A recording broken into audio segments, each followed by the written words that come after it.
Final question. This one's kind of out of left field. If you have nothing to say to it, that's fine. I kind of have something I want to say, which is why I threw it in. but okay. Do you guys know what this is about? Okay. The league has cut down the roster sizes in camp from 90 to 80. They did this to protect players from a COVID-19 outbreak by yourself. What's the deal with cutting rosters down 10 players? What's that about? They did it for the benefit of the players' health and safety by yourself. I'll go. They did it for the benefit of the team. Those players don't cost much, but it's obviously revenue that you don't have to spend because that's other than their salary, that's food, locker room space. It has nothing to do with the player safety. It has to come down to revenue. Yeah, it was a little strange when I saw that, like cutting it by 10. Like, what is that really gonna do? I didn't understand it. I want to entertain Leo's idea. I'm definitely selling. Obviously, that's for player safety because what the hell is 10 gonna do?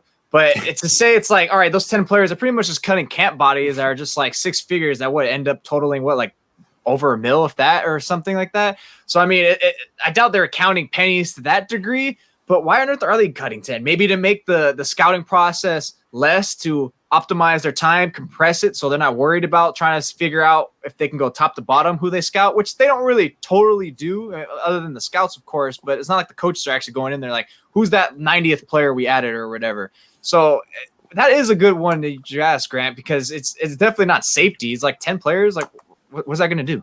Exactly. Nick, what's your theory? I'm selling. I don't think it has anything to do with safety, just like Jose was touching on. Like, what is cutting 10 players or getting a jump start and cutting 10 players going to do for the other guy's health, for the whole organization's health and well-being as an organization? But as far as what is the reasoning behind it, I'm not quite sure. I know you guys are talking about just not having to kind of sort through the additional 10 extra players. Maybe the 49ers with the moves that they up to 7 already. They're down to 83. Is that where they're at? Or they, I believe so. Something around there. Yeah, something around there. So maybe they just already knew, like, okay, these guys have the farthest outside chance of getting it. So that's kind of that. But I'm selling. Okay. I'm selling as well. I think they're using it as their claim to fame, as they're doing the right thing. But like you guys have stated, this is all about money, and they're not saving that much. But given the circumstances, every penny counts, I guess.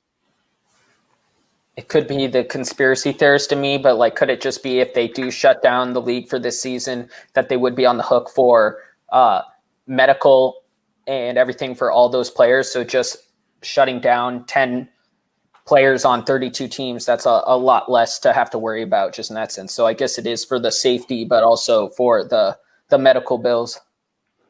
Okay, good. You guys have really good theories. Let me share my theory. Tell me if it has any merit to it. Seems to me this would be something that the NFLPA would push for, because if revenue really does drop and teams look to save money, who's getting cut? Not the young guys who are cheap, the veterans on the bubble. Because of the roster bubble people, it's always the veterans or the rookies, and it's like one guy's make about $1 million a year, the other guys make about 400,000. So I think the NFLPA was worried that like sort of the middle class of their organization would get just destroyed this year and next year by teams looking to save money because they're not making as much revenue this year. So I think the NFLPA was like, no, we're not going to let all these undrafted and 6th and 7th round picks take jobs from vested veterans who have served more time. We're going to protect those guys. So I think this is an NFLPA move to protect vets. So do you think there's anything to that?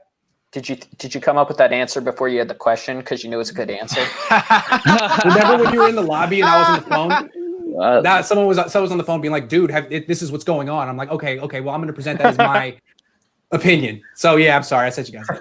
I think that's great, Grant. That makes sense. No, because yeah, that's why none of the players, that's why they were so against it. I thought it was an idiot idea too. When the owner's like, hey, let's just take 2020's cap and 2021's cap, let's blow it up and put it behind us. Like, are you nuts? Because not only is it nuts because it's going to make the quality bad, but they're trying to protect the middle class players. That would have totally screwed the middle class players because number one, no George Kittle contract. For sure, that wouldn't have happened. That would have you flushed that down the drain. And how many players do they have on a free agents? One of the knocks that a bunch of us have on the cornerbacks. There's like half the cornerbacks are going to be free agents. You're not bringing back any of those guys because that's going to be it. No, I totally think that definitely has some merit to it. Any deeper than that, it's just because the middle class players are like the crux of the matter. Okay, they are the buy or sells, and the veterans are a nice little story to add the experience, and the rookies who are getting chump change are also a nice feel good story. Right, like you said, the NFL wanted to have all the revenue losses be dumped in 2021, Yeah, and the players wanted it to be pushed spread out over 10 years. So more and more opportunities. Exactly, so that a lot of veterans wouldn't get cut, and the league and NFLPA compromised at 5 years. And I believe that's ultimately when the Niners decided that Jamal Adams was not realistic. Because if the cap was going to come back drastically in 2022, that's when he would be due for an extension. They could afford him. But if it's going to be relatively low for the next 5 years, then they probably can't afford him. And I'm not surprised that they ultimately bowed out at that point. But up until then, I think there was question. We don't know when the cap's going to go back up. And if it goes back up in 2022, then anything's on the table.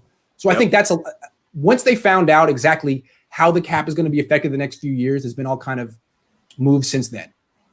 Anyway, I'm done talking. I'm tired. This was good though. Grant wants to also ask the rest of us young writers, do we know who Troy Polamalu is? Oh, have you heard of him? Yes. Yeah, Man 10.